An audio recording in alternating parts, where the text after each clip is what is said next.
The housing market these days is kind of a mess. To better understand what's going on, Sofi, a financial services company, surveyed 500 adults actively looking to buy a home. 55% of those surveyed were in the market for their first home, and the rest, 45%, were repeat buyers. The survey breaks down homebuyers' confusions, concerns, budget questions, lender questions, and more. The survey did a great job of revealing what's on the mind of today's homebuyers. Let me know if you can relate how the people in the survey are thinking. I'd love it if you'd leave a comment. Buying a home right now can be overwhelming. High prices, inventory that's growing but not selling, interest rates that refuse to drop. It's no wonder buyers are holding back. Despite all that, 81% of them still believe they'll close on a home within 6 months. So how do they plan to pull that off? Here's how they're trying to navigate real estate in 2025. Let me slip this in here. If you're watching this video to learn more about the process of buying or selling a house, I've created an online course just for you. I'll tell you more at the end. Be sure to check that out. Let's start with the basics. At the end of 2024, the median home price was $419,000, according to the Fed, and inventory still tight. Only about 829,000 homes were listed across the country in early 2025, down from 1 million plus in 2019. So what's the biggest hurdle for buyers? Here's what they said. 42% it's simply finding a home within their price range that's really tough. Another 14% are struggling with saving enough for down payment. To be honest, I was surprised to learn a lot of buyers surveyed still think they need 20% down, but in reality, the median down payment for first-time home buyers in 2024 is just 8%. Even more surprising, 49% of buyers struggling with down payment haven't explored assistance programs.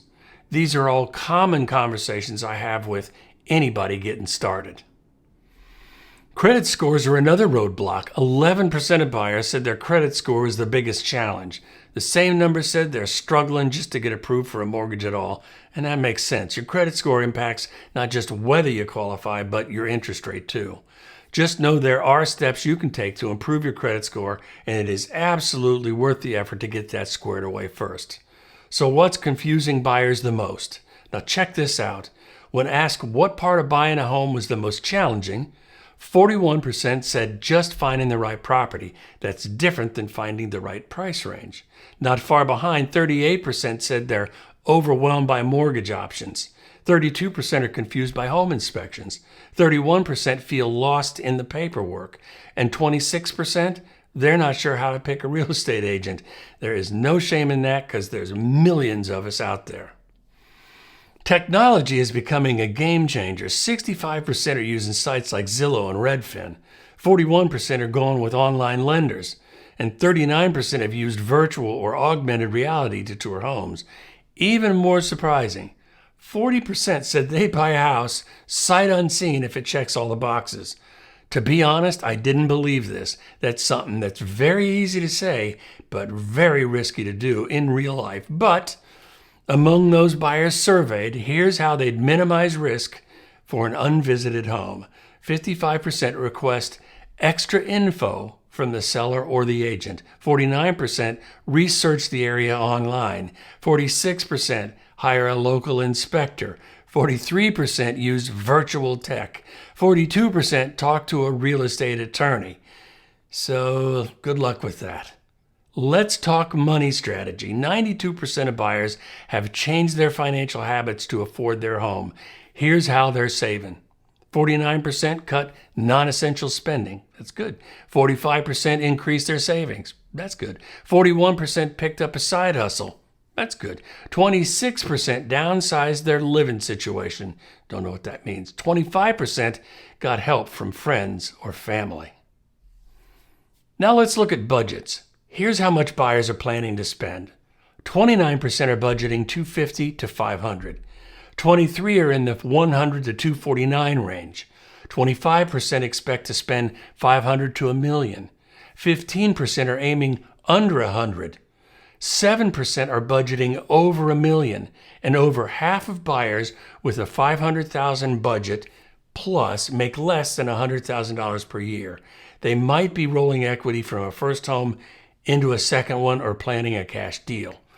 I found this to be really interesting. Would-be homeowners used different ways to establish their budgets, and now I can see why so many buyers have wild ideas on how much they can afford.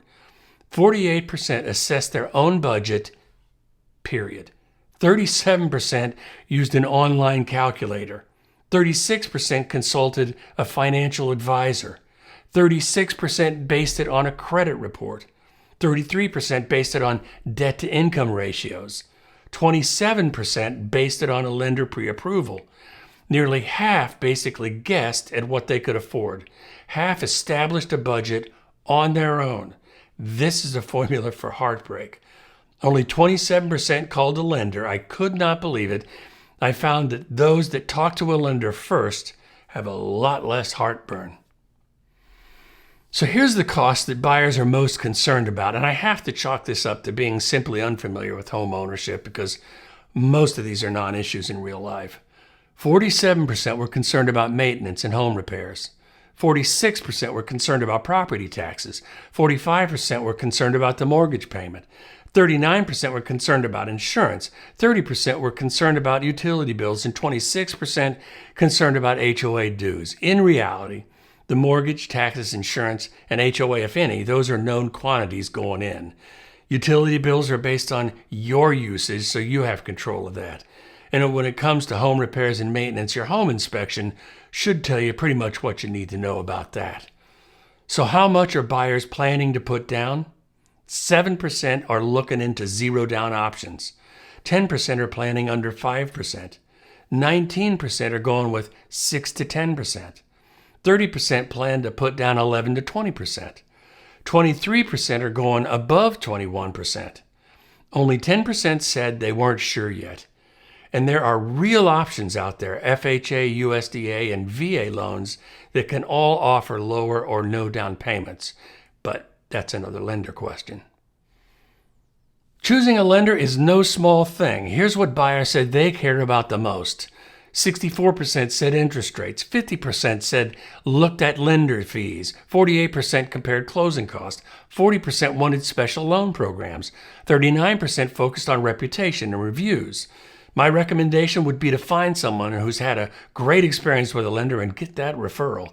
1 in 4 buyers are paying all cash, but the rest, here's what they applied for. 28% applied for FHA loans. 26% went with conventional. 23% tried for USDA loans. 12% applied for VA loans. 5% applied for something else entirely. Awareness is growing too. 49% know about FHA. 41% are familiar with USDA. 38% have heard of VA loans. 49% know about rent-to-own. 34% are aware of interest-only loans.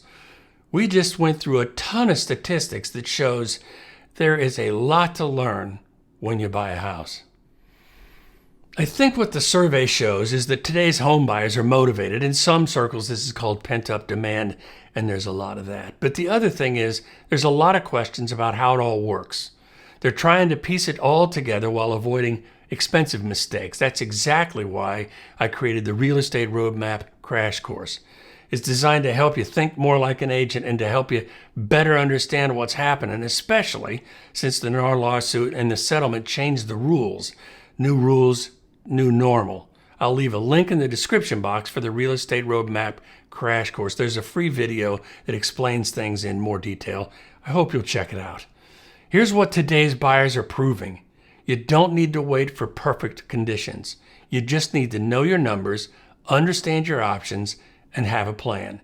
Because even in a high-cost, low-inventory market, like I said before, 81% still believe they'll find a home they love and can afford. If you're getting value from my videos and you want to be the first to learn about the change in real estate market, hit subscribe, tap that bell. That'll help both of us. Thanks so much. See you later.